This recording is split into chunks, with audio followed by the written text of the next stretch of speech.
since earlier in my medical training because number one, we've known forever that it helps us feel better, and there's a really interesting and, in my mind, compelling body of knowledge that it really can change our biology and possibly even cancer biology, as we'll talk about together. As Nancy mentioned, I'm going to have two portions of this talk. The first part will be really about the why and why this is important and why we should be thinking about this and talking about this. And the second section will be thinking about strategies in which we could try to manufacture the best sleep possible. So with that said, I'd like to just start with the basic question of why we sleep. Like, why do we spend a third of our life losing our consciousness, right? And if you think about this from an ancestral perspective, the idea that we sleep just to rest our bodies isn't really a satisfactory answer, because we wouldn't want to be vulnerable to predators a third of our lives unless it was really doing something important to us. So resting our bodies, because we could just lay down and have our eyes kind of open and still being aware of our surroundings if we just needed to rest. So that's not the full answer. It turns out that many of our growth hormones, and this is not just important for teenagers, but if you think about repairing after surgery, after chemotherapy, growth hormone is important throughout our lives. That's produced more efficiently while we're sleeping. Natural killer cells, which is a part of our immune system, is more optimally promoted when we sleep. One really fascinating, relatively recent study done actually right here at UCLA did something interesting. They took healthy college students and they deprived them of sleep just one night by having them sleep just 4 hours per night instead of the typical 7 to 8. And their natural killer cell count was cut in half by about 50%. And it kind of persisted for about 2 weeks after just losing one night of adequate sleep. And again, our natural killer cells are important for not just fighting viruses, but we believe helping to fight a number of cancers as well. Metabolism is better optimized when we sleep. Learning and neuroplasticity is more optimal when we're sleeping. And as we'll talk about, if we don't sleep well, we know that it's associated with depression, anxiety, suicidality. And as we'll talk about, it may have to do with longevity. And if you look at, for example, and we're not rats, I realize we're not mice, we're not rats, and we extrapolate from some of these studies that if rats normally live 2 to 3 years, if you completely deprive them, they may sleep only 3 weeks. And tumors also grow exponentially in rats when they're not sleeping. So this is a little bit about the why, but I wanted to break this down for you in a little bit more detail. I don't want to spend much time on this topic, but we know that sleep is not uniform, right? We go through these different stages of 1, 2, 3, and 4 in REM sleep, and each phase does plays an important role in our biology. And I think rather than kind of spending too much time on what each phase does and why each phase is important, I want to get into the general concepts of why sleep is important. I think we all have heard this in different venues in terms of how much sleep we need, and it varies to some degree from person to person, but most adults need 7 to 9 hours. Okay, so most of us, there might be a few that can get away with 6. Rarely, a few of us can get by with less. A few might need up to 10. But most adults, we believe, need somewhere between 7 to 8 or 9 hours of sleep. Now, how do we, what's another way to figure out where, we are in that range? Another way of thinking about this is not just the quality, but the quantity of sleep. And by that, I mean, one way of knowing if we don't get enough sleep is if we ask ourselves this simple question. Now I'm giving this presentation to you in the evening, we're in the evening, so I won't begrudge you if somebody drifts off, because it's evening for some of us, and I know we just had a time shift. But let's say we're giving this talk at 10:30 in the morning or 10 o'clock in the morning. No matter how boring you thought this was, if you're kind of nodding off in the morning, that's a sign that you are not getting enough sleep at night. So feeling drowsy, particularly in the morning, is a sign of not getting enough sleep. If you put your head down on the pillow and you fall asleep within a minute, that's another reliable sign that we're not getting enough sleep at night. So the idea is that we should need 3, 4, 5, 6 minutes before we fall asleep. And if we're falling asleep in 30 seconds, that's a good sign that we're not. And by the way, right, when I was a resident and I was an intern and I was sleep deprived all the time, I remember I would fall asleep before my head would even hit the pillow. So we know that this idea of sleep debt is a real concern. Just to kind of be mindful of the idea that this is not just a topic for those of us in this kind of Zoom platform tonight. On a national level, 70% of Americans don't get the recommended amount of sleep. And keep in mind, we believe that about 100 years ago, the average American slept 9 hours a night. 9 hours. And of course, we know what happened, right? I mean, before, and by the way, it's amazing. I have a grandmother who's 100 years old. It's my only grandparent that has made it that long. And I've asked her, and of course, she kind of alluded to the same idea that right before Edison, before the light bulb was readily available everywhere, when the sun went down, right, before iPhones and TVs and whatnot, people generally went to sleep. And we know there's been a major shift in that pattern because of technology and our lifestyles today. We know that 75% of us experience sleep-related issues at least 3 days a week. And these are sobering facts. And again, I'm not saying that there's no role for medications, but I think there's an argument that we may be, as a society, overusing them. There were 56 million prescriptions for sleeping pills in 2010. And we know there's a lot lost in productivity and related to that.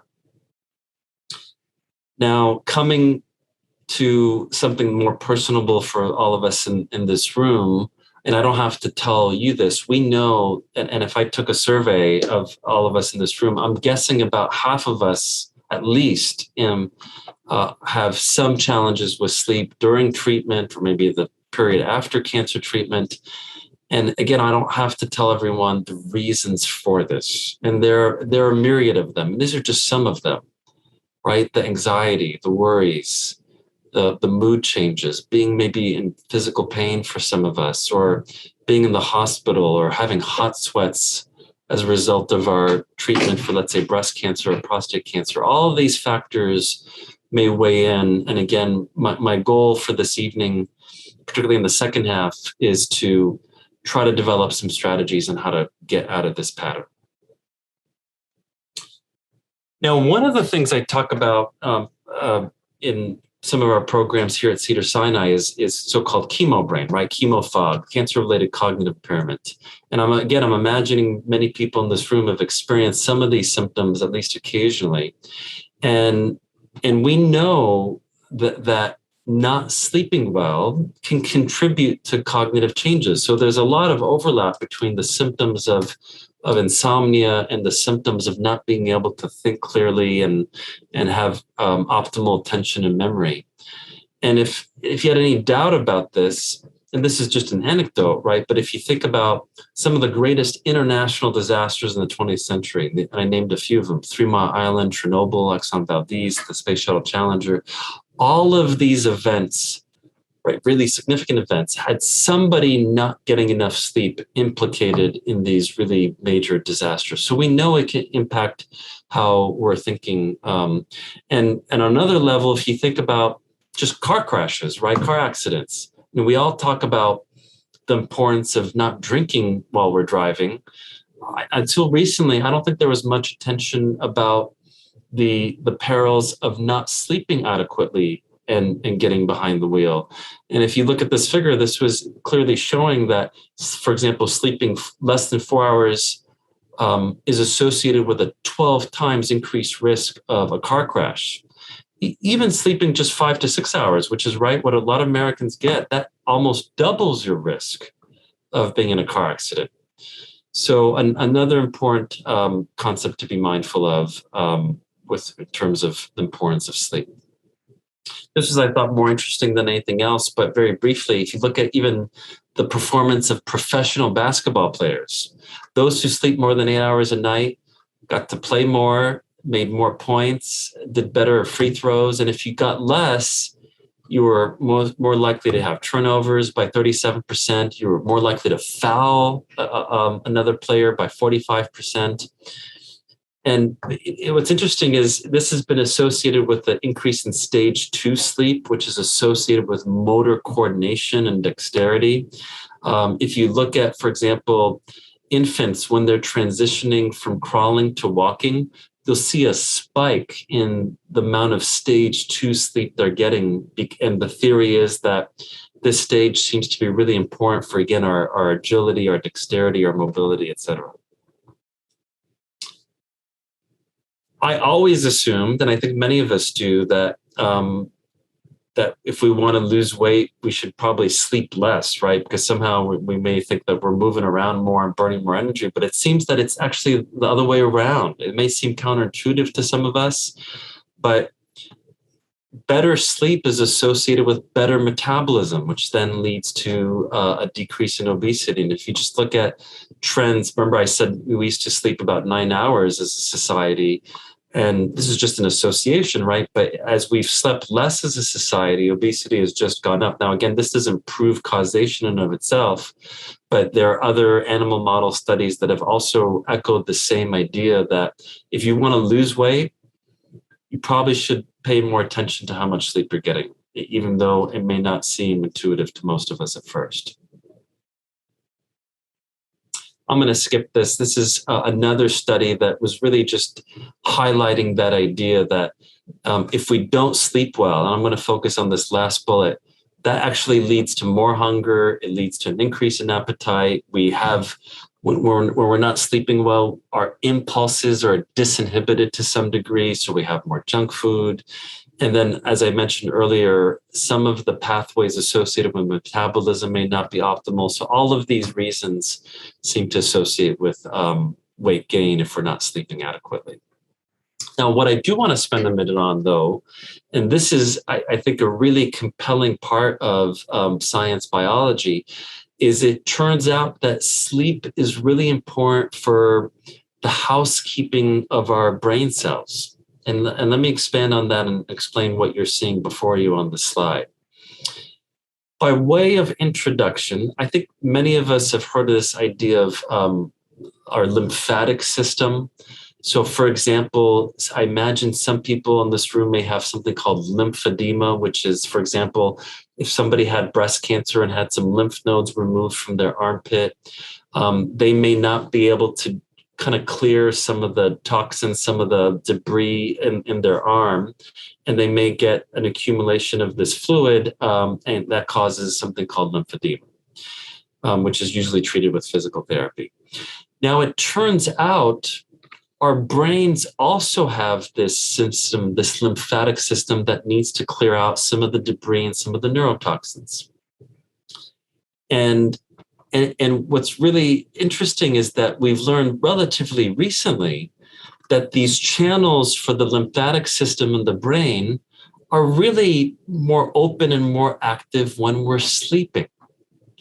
And more importantly, there's no evidence that sleeping pills are as effective as natural sleep for this. They call it the glymphatic system of the brain.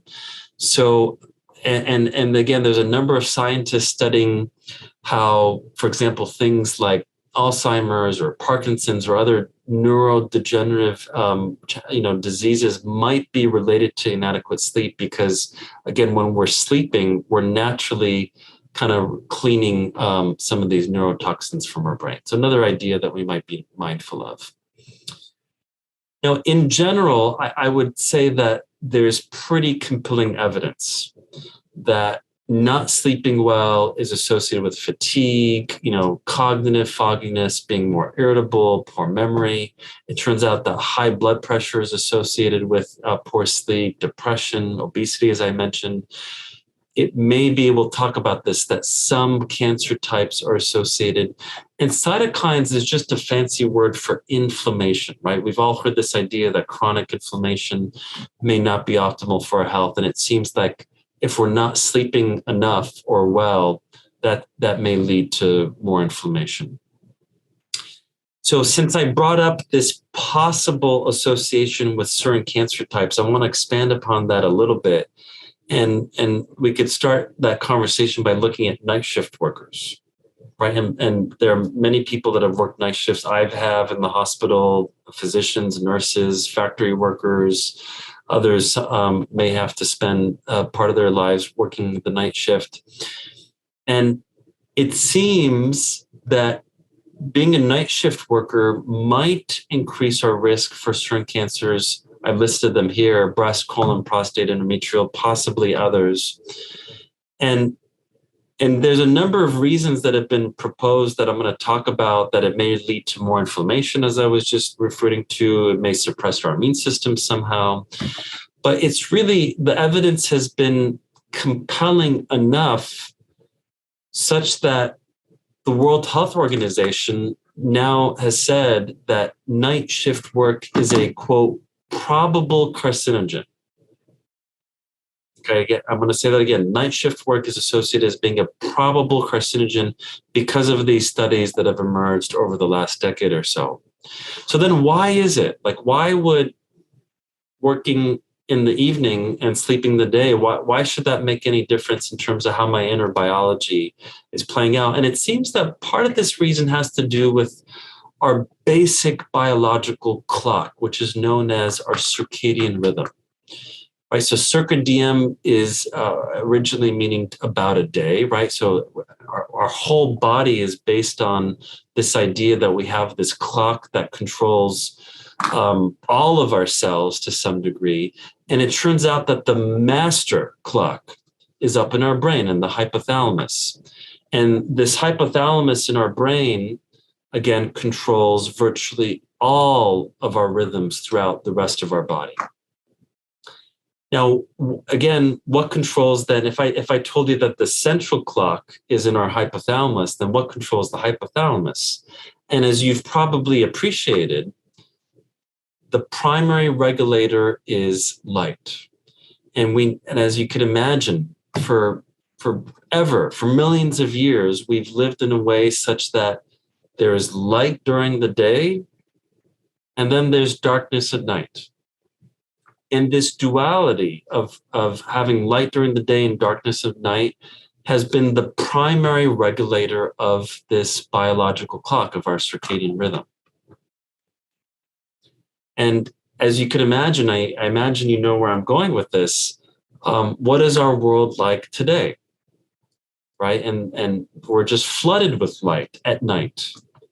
And again, if I go back to this image, minus a few starlights and maybe a campfire, it's been really dark at night. And I don't know, for those of you participating tonight, I don't know if you've ever had a chance to go to Death Valley or Joshua Tree or somewhere really far off the grid. I think we forget, being here in Los Angeles, how dark things are naturally when we're not surrounded by all this, our iPhones and social media and street lights and LED lights and on and on and on. So there's been a big shift in our environment and how much light we're being exposed to at night. And this next piece, before you go running to your oncologist and saying that I started some kind of conspiracy, there's this idea, and this is meant to be more provocative than anything else, that there may be some association. So follow me here for a second. This is a map of the worldwide breast cancer incidence rate in 2018. And basically what it's showing is that the darker shades of blue have had higher rates of breast cancer, and then the lighter shades have had lower rates of breast cancer.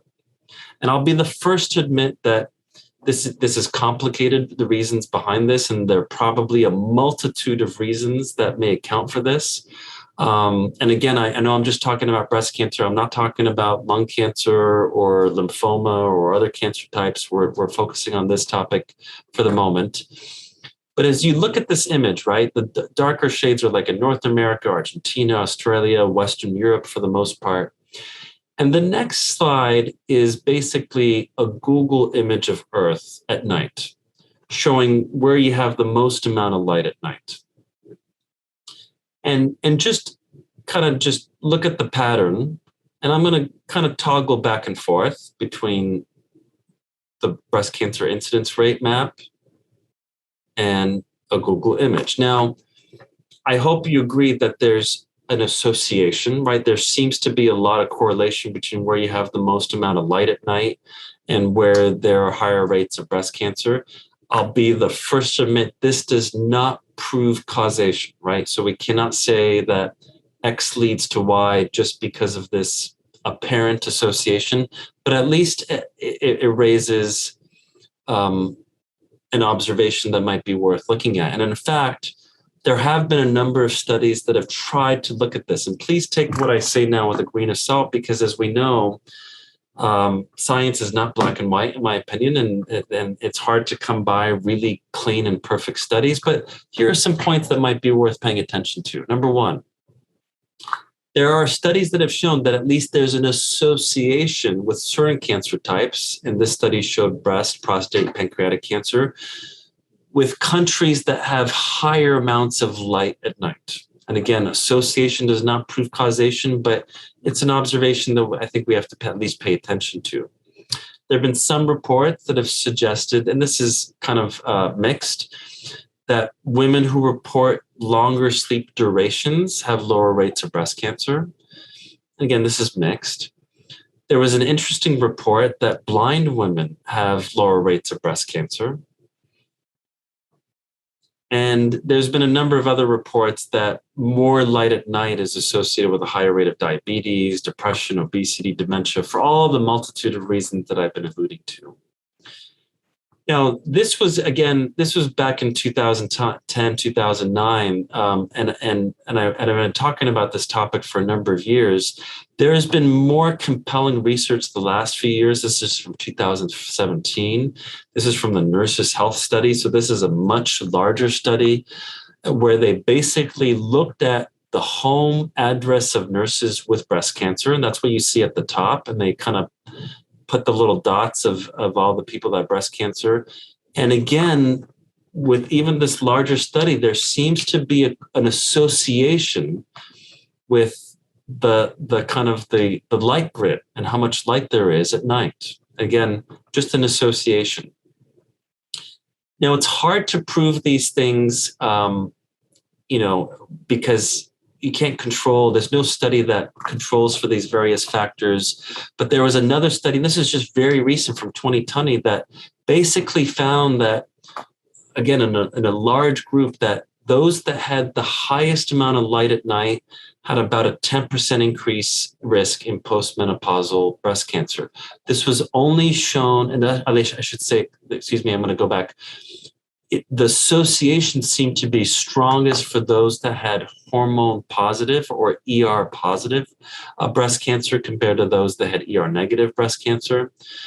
And again, the reasons for this are complicated. And again, I still think we have to account for all these other factors like smoking and alcohol and how much sleep we're getting and your BMI, which is a marker of your weight and your neighborhood environment. So it's confusing and it's complicated. And I'll be the first to admit it's hard to sort this all out. But again, something I think recent research has suggested that at least we should maybe pay attention to.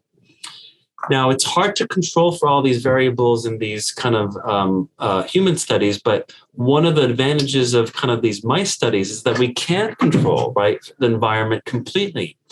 And there was this interesting study for a few years ago where they took a group of identical rats and they implanted identical breast tumors into all of them. And what they basically did was they put them into two environments, DLEN, which means they mucked around with their biological clock. They gave them light at night, or LD, which means standard lighting. And I'm just going to focus on this top part. And I think you'll see it. After 28 days, the group at top who had DLEN, which means they mucked around with their biological clock, you could see how much faster the tumor grew compared to those that had standard lighting. And again, I'm the first to admit that we're not rats, we're not mice. We have to take this all with a grain of salt. But it's again another kind of observation that I think makes you want to pay attention. So one of the points I'm going to come to in the second half, again, when we think about how do you manufacture the best sleep, this is from the New Yorker, is being mindful of how much light we're exposing ourselves to at night. And I'll come back to that in a few moments. Bottom line for this piece is that there are two pieces that I think we have to be mindful of. And while the science, I'll be the first to admit, is messy and it's not clear, and there's probably a lot more work that needs to be done, what researchers in this arena are pointing to is that we have to be mindful of how much sleep we're getting. In other words, are we able to get 7, 8 or so hours of sleep? And that refers to sleep disruption. And the other part is, even if I'm getting sleep 7 to 8 hours, is my biological clock, in other words, is our circadian rhythm being disrupted?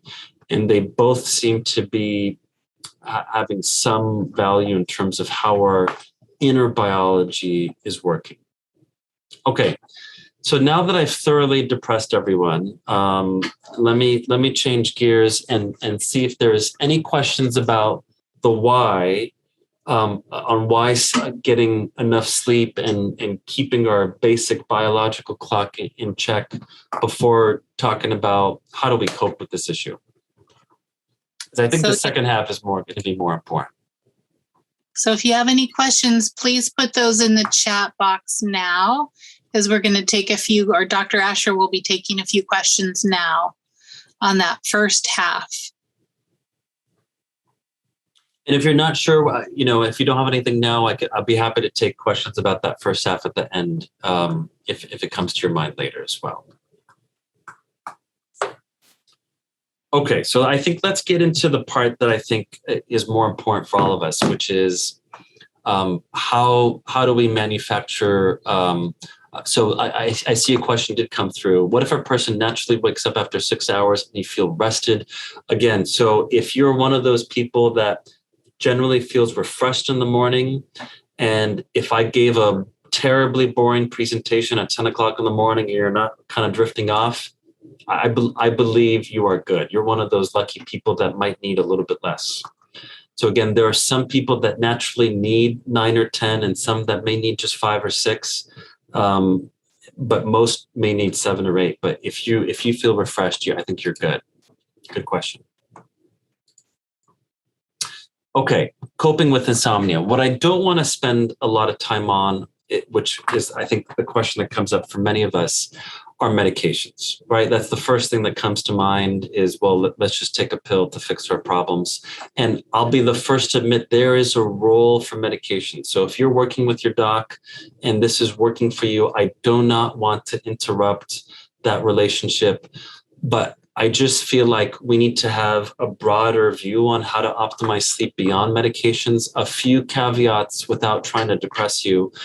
Keep in mind, many sleep medicines like Ativan and others suppress REM. Remember we talked about the different stages of sleep? And REM, it turns out, is important for our cognitive, our memory processes. So that's one thing to be mindful of. Some of them, and again, the benefits may outweigh the risks, are habit forming, and we just have to take that into account. But I think we should recognize that and keep this in mind. And I think this is important. If you look at the studies analyzing the effectiveness of sleeping medicines, almost always half of the benefit comes from the placebo effect, which means we take a medicine and we sleep better because we think we're taking something that helps us sleep better. So be mindful of that, and I think it's just important to have at least some other tools in the toolbox, which I'm going to get into next. The next two slides I'm going to skip over. Well, before I get into that, and just be mindful. We've all heard these stories with things like Ambien and other medications that they may cause drowsiness. They may be associated with falls or cognitive issues, as I was alluding to, sleepwalking, et cetera. So the benefit of the non-medication approaches that I'm going to talk about is they generally have no side effects. But again, if you're working with your doc and you are on something that works for you, I don't want to interfere with that process by any means. The next couple of slides are meant to be more of a resource. And again, I don't want to spend much time here.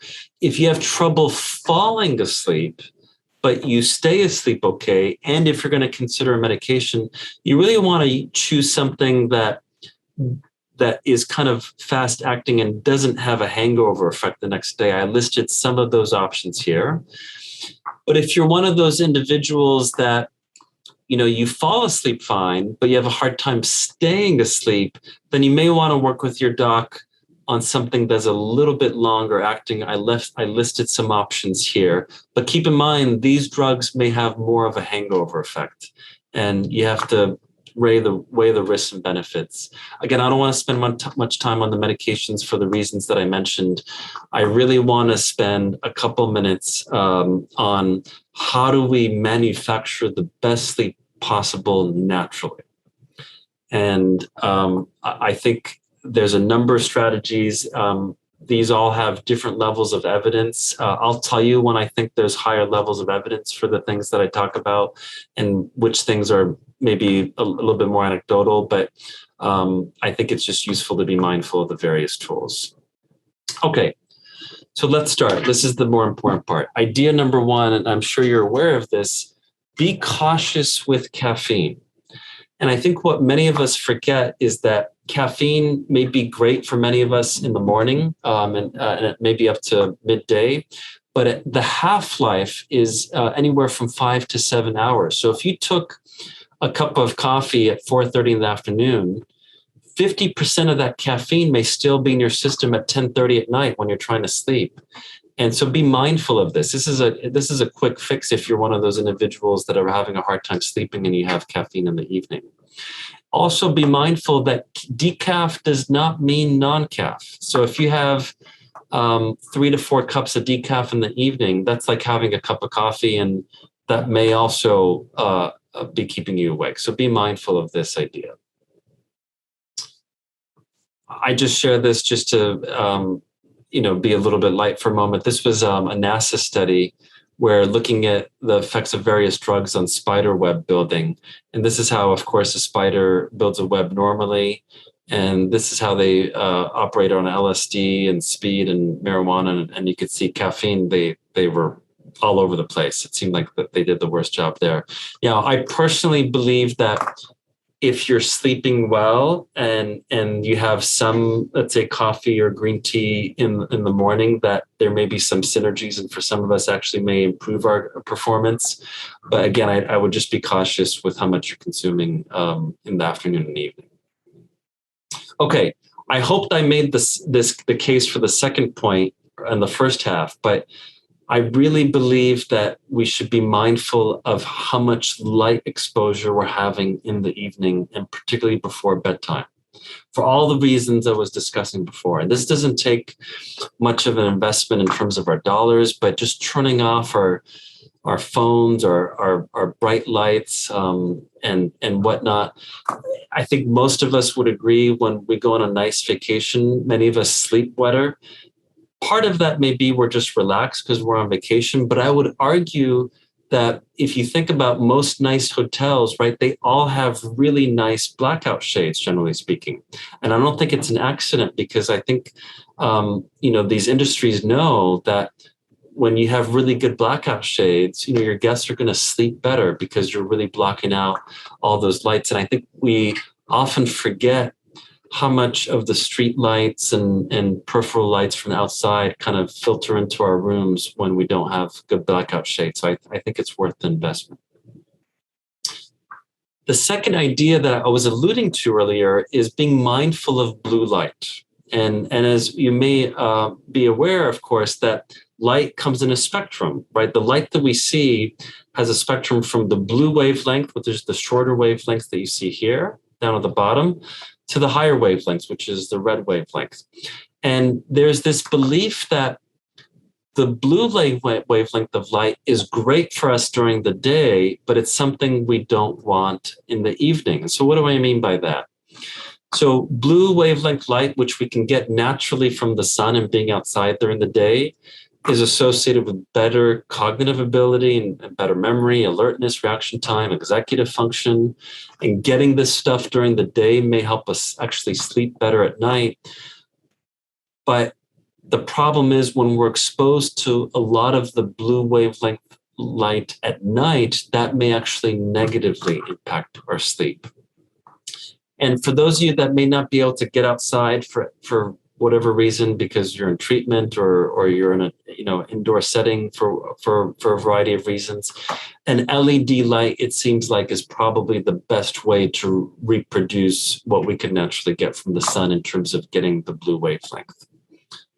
Now, on the other hand, we have to be mindful of some things we don't want to do with the blue wavelength. And again, the LED is probably the best way to get it in our homes during the day. But at night, again, it may muck around with our natural biological clock, our circadian rhythm. And so we want to be mindful of downplaying how much blue wavelength light we're getting. And the ways we can do that, the crazy nuts and berries way, I'll readily admit this, is there are people that are promoting this idea of getting blue blocking goggles. So if you had to be exposed to this stuff at night, and this is what this is in this picture, is you can get these from Amazon, where if you have to be on screens and bright lights at night, people get these goggles to at least reduce the blue wavelength. There is a free download, f.lux, on your computer that will cut down blue light emissions. And basically what it does is the program recognizes if it's daytime or nighttime, and it automatically adjusts the amount of blue wavelength that gets emitted. Even the iPhone, for example, you may realize in your settings section, there is this feature that automatically adjusts the brightness of the screen. And right, these engineers aren't foolish. They're recognizing that all that bright light from these beautiful screens at night may have some negative implications. And I would take advantage of that setting, the night shift feature, to try to take control of this to some degree. This is kind of simplistic, but I think it's important. This idea that we can go 100 miles an hour all day long and then just shut down at night probably isn't realistic. And having some kind of ritual probably will help our sleep. And whether it's a warm bath or a cup of tea or meditation, I think all of these things are important for many of us. And this next point, I think, is going to be the most important for many of us. And I want to spend a minute or two on this, because I think this is where, in my opinion, many of us get into this pattern. So just bear with me as I walk you through this. When we're going through this whole process, we all have some stresses and worries. It's impossible not to, and I realize that. When we have stresses and worries, that leads to poor sleep, and that's just a natural response. We all go through that. When we have poor sleep, we're generally, right, think about it, we're tossing and churning, we're in bed, we're wishing we're sleeping, but we're not sleeping. And as we're tossing and churning and thinking about sleeping, but we're not sleeping, when that goes on for a while, that leads to more frustration and more negative feelings. And when you're having that sense of frustration and negative feelings for a while, that actually leads to worse sleep the next night. And then that leads to actually more stress and more worry. And you could see many people get into this pattern relatively quickly, right? Where we just think about going to sleep tonight. And then that sense of distress and frustration and negative feelings come up.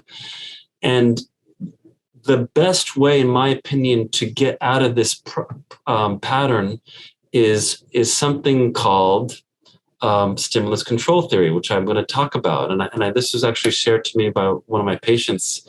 I think many of us go through this, and that it says, it's not that I can't sleep.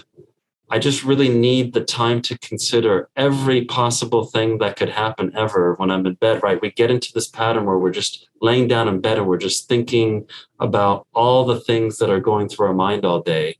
And we need to break that pattern if we're going to sleep optimally. And I'm here to contend that one of the ways to do that is called stimulus control theory. I would say that this is not my suggestion for someone who's in the middle of surgery, chemo, and radiation, but rather for when we're done and we're trying to establish healthier sleep patterns.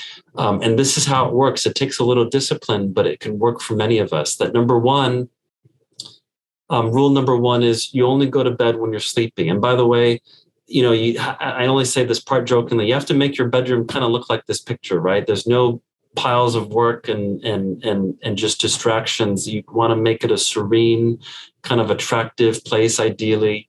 Number two, you don't watch TV or eat or worry while you're in bed. You only use bed for sleep or sex. And here's the hard part. When you lie down in bed, if you don't fall asleep within 20 minutes, the rule is you have to get up and go to the den, the kitchen, somewhere else. And you stay in that room and you either meditate or pray or listen to some soft music. You don't pay bills or do dishes or do chores or do something that's going to reward you subconsciously. And you only go back to bed when you feel like you can fall asleep again. And again, if you don't fall asleep within 20 minutes, you're back to the kitchen. You repeat this as many times as necessary. And the hard part is you set an alarm for a fixed time in the morning. And if it's, let's say, 6:30 in the morning, if it took you until 2 o'clock in the morning to fall asleep, you still have to wake up at 6:30.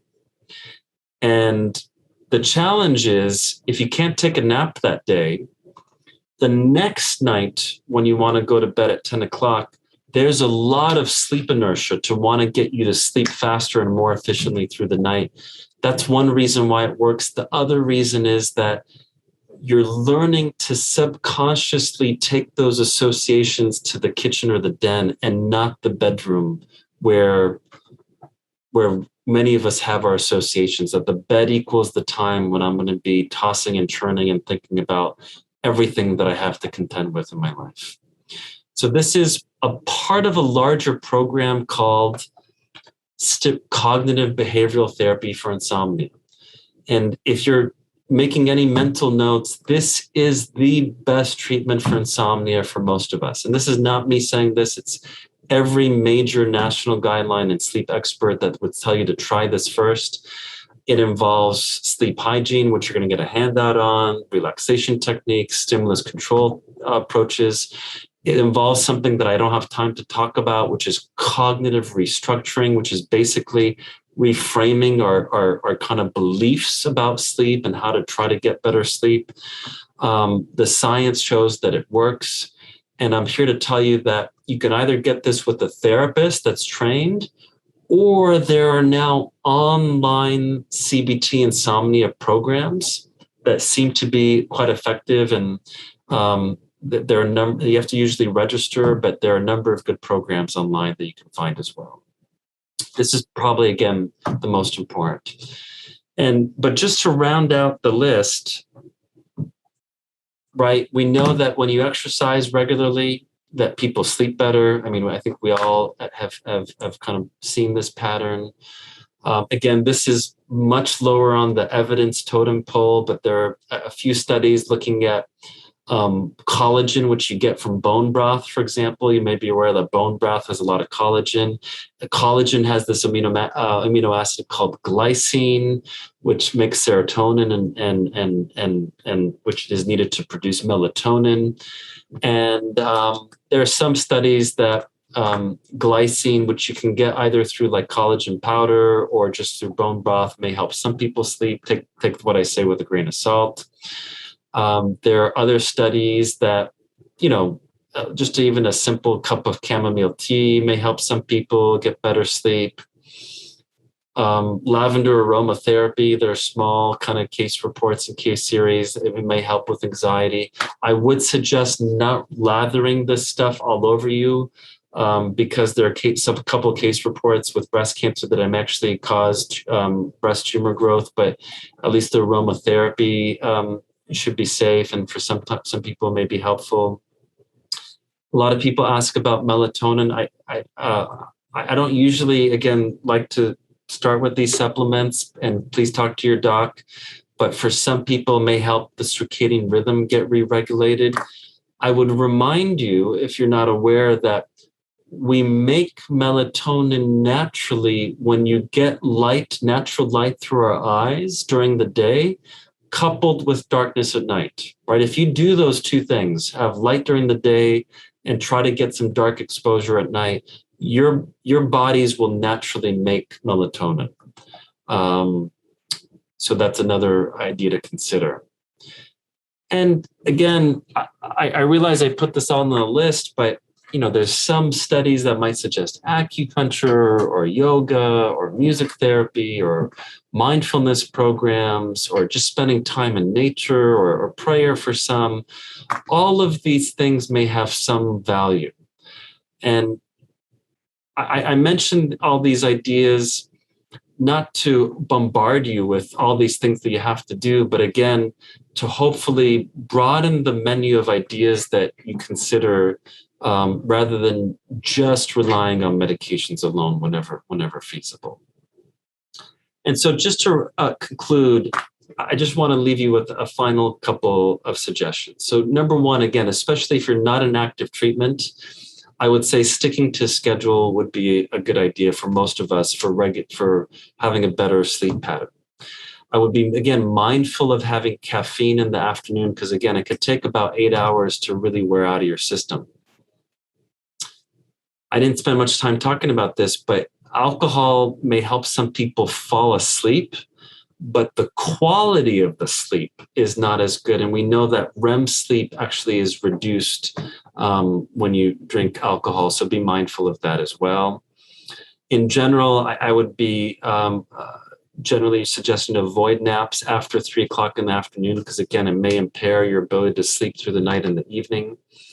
And I used to think this was just for relaxation, but it turns out that taking a hot bath actually may be helpful. Yes, partly because it's a way to wind down and relax. But the other reason is that it reduces our core body temperature. When our skin gets caught in our tissues underneath our skin, our body has to compensate and balance things out by cooling down our core. And it turns out that cooling down our core is another way to get our body, prepared for the sleep cycle.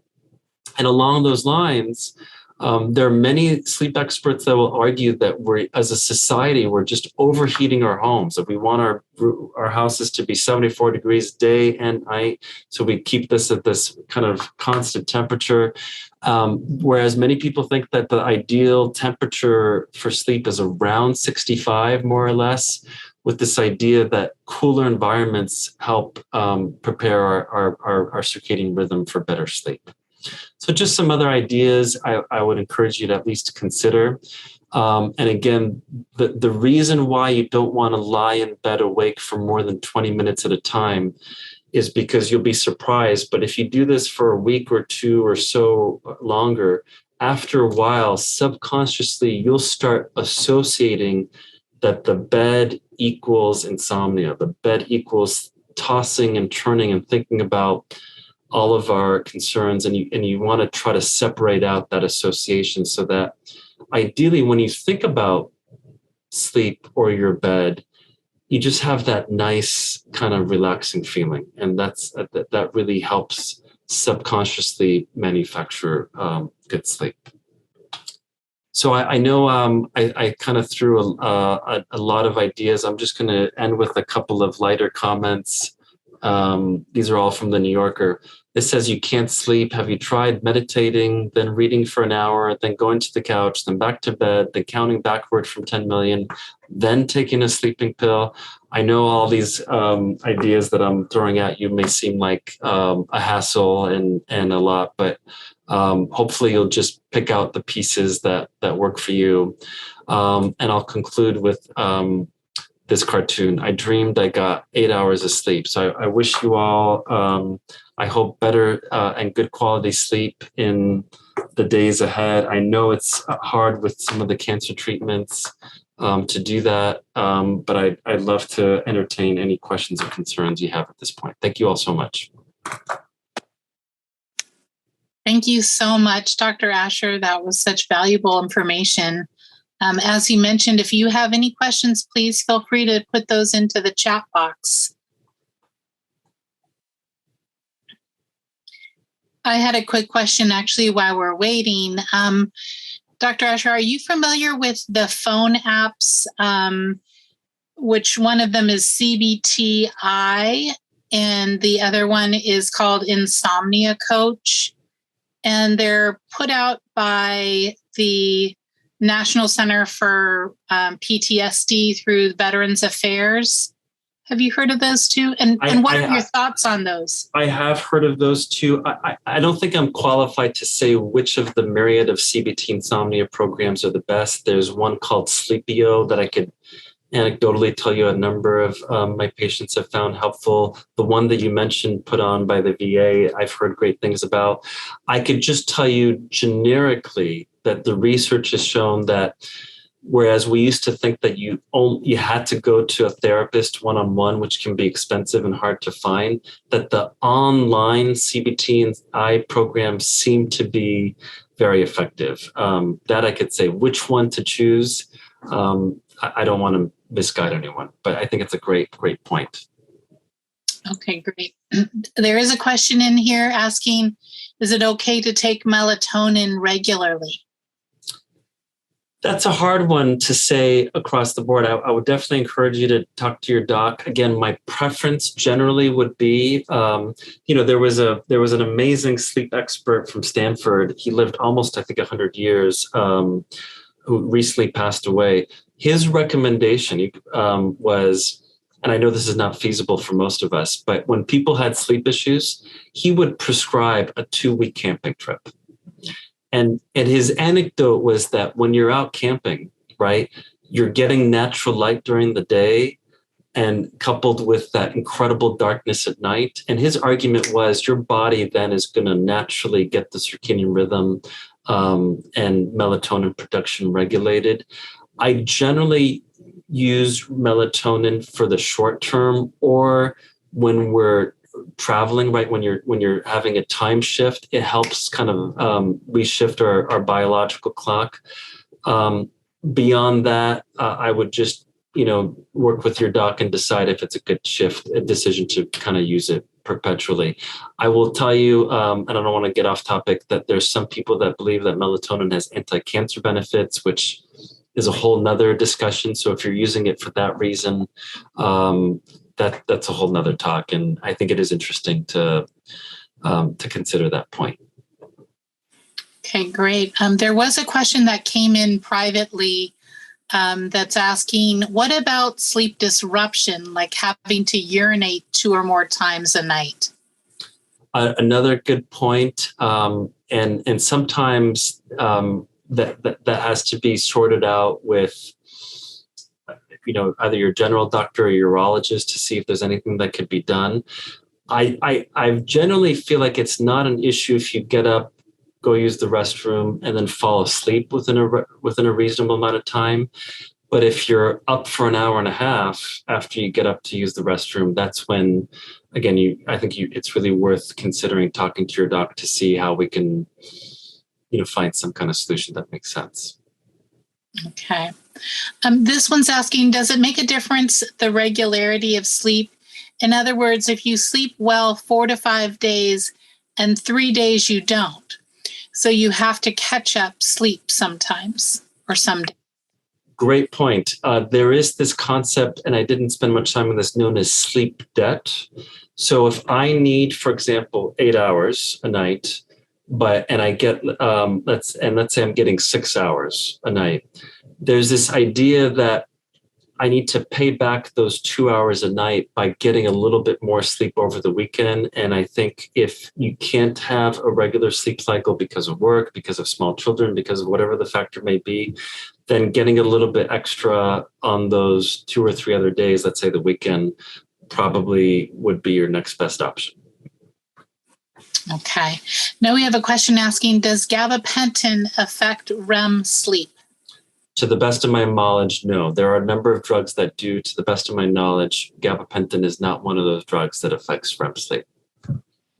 Okay. And by the way, I know some people use that for hot flashes also. And if you could reduce the hot flashes, it may allow some people to sleep better. So I know that may be a popular choice for many.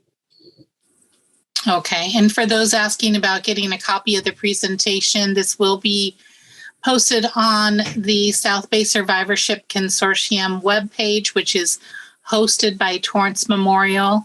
And either myself or Miriam will put that into the chat box in just a bit.